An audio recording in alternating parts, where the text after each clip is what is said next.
আসসালামু আলাইকুম। এই রেসিপিটা একবার যে খাবে সে বারবার খেতে চাইবে, বিশ্বাস করেন, একটু বাড়িয়ে বলছি না। 2টা বেগুন নিয়েছি আর 4 পিস গরুর মাংস নিলাম। বেগুনটার 2 পাশ কেটে নিয়ে মাঝখান বরাবর কেটে নিলাম। এরপর তেস্তি করে কেটে নেব, যেভাবে ভিডিওতে দেখা যাচ্ছে। বেগুনে আছে অ্যান্টিঅক্সিডেন্ট। বেগুন হার্ট ভালো রাখে, ওজন কমায়। এই রেসিপিটা বিকালের নাস্তায় খুবই পারফেক্ট একটা নাস্তা। এটা খেতে খুবই সুস্বাদু হয়। ছোট বড় সবাই এই রেসিপিটা পছন্দ করবে।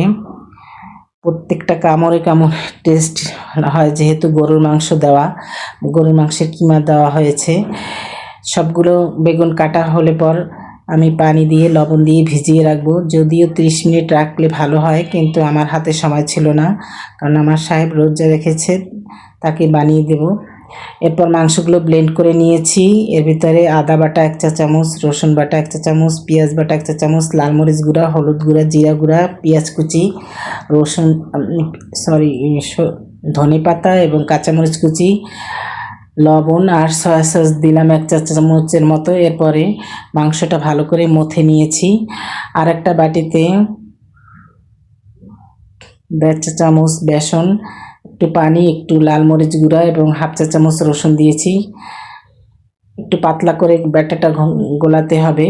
এরপর বেগুনের ভিতর কিমা ভরে নেব। যেখান থেকে কেটেছি সেখান থেকে কিমা ভরে নেব। আমি যদিও হাতের সাহায্যে করেছি, সময় ছিল না, আস্তে আস্তে একটা কাঁটা চামচ দিয়ে করলে মনে হয় ভালো হতো। যাক, সবগুলো যখন ভরা হয়ে যাবে তখন আমি ব্যাটারে চুবিয়ে, বেসনের গোলায় চুবিয়ে ডুবো তেলে ভাজবো। বেগুনটা আমি ভাজতে একটু সময় নিয়েছি, যেহেতু বেগুনটা একটু মোটা, যাতে ভিতরের মাংস সিদ্ধ হয়ে যায় এবং বেগুন সিদ্ধ হয়ে যায়, সেভাবে আমি মিডিয়াম টু লো হিটে রেখে ভেজে নিয়েছি।